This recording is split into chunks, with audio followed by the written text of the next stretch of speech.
Stay informed with Live Alert TV. At least 64 people were killed across Florida, Georgia, North Carolina, South Carolina, and Virginia, the Associated Press reported. The dead included 3 firefighters, a mother and her 1-month-old twins, and an 89-year-old woman who was struck by a tree that hit her house. Moody's Analytics said it expects $15 billion to $26 billion in property damage from the hurricane, which by late Friday had been downgraded to a tropical storm and was a post-tropical cyclone on Saturday. AccuWeather's preliminary estimate for total damage and economic loss was between $95 to $110 billion, which would make Helene one of the costliest storms in U.S. history. Helene was the strongest storm to ever hit Florida's Big Bend region. As it tore through the southeast, it ravaged western North Carolina, decimating towns with floods and mudslides. Helene left large parts of North Carolina in a state of paralysis over the weekend, washing out roads, causing landslides, and knocking out power and cell service for millions. The chaos in the state was part of a path of destruction that Helene carved across the region, including Tennessee, South Carolina, and Virginia.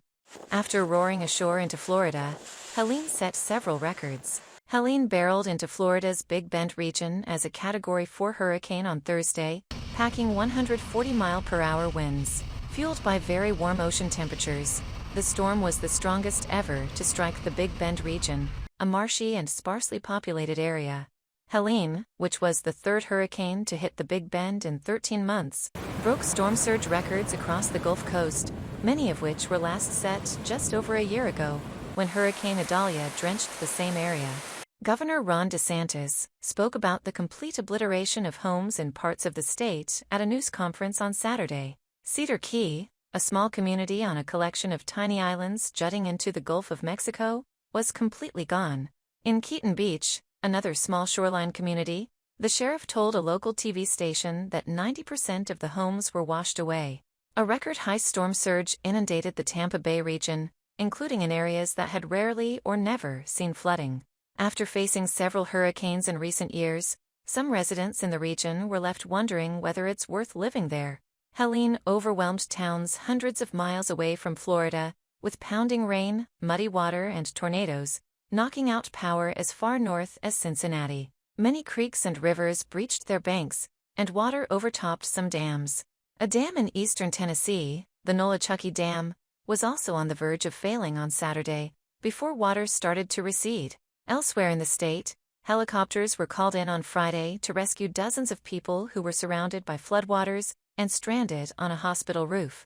In Atlanta, even with the storm largely sparing the city, several neighborhoods have endured flooding, and about 100,000 households in the area had their power knocked out on Friday. Across Georgia, there were at least 15 storm-related deaths, according to Governor Brian Kemp.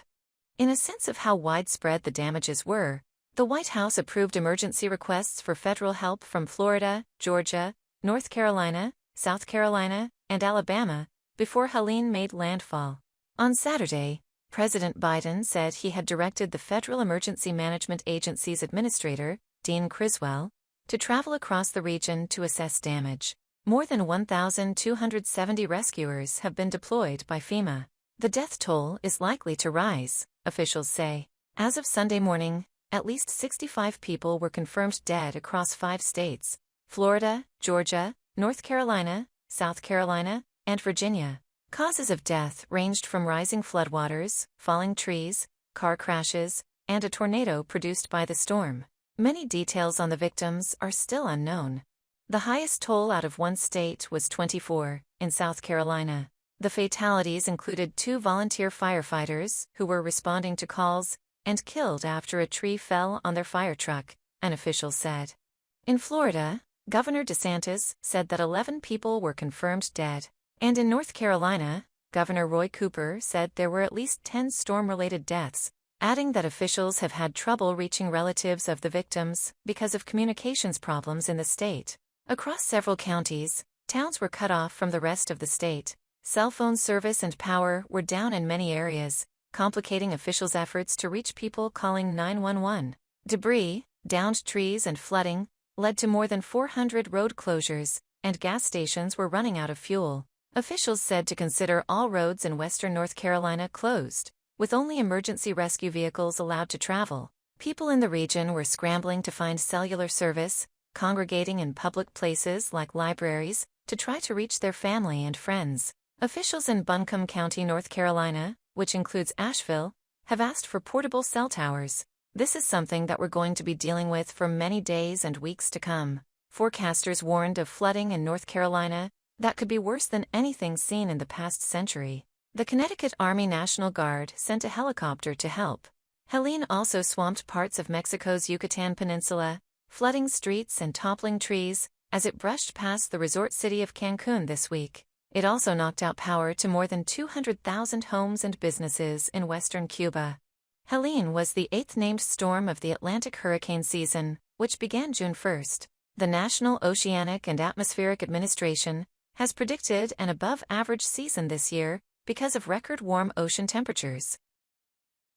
Don't forget to like, share, and subscribe to the channel for more videos.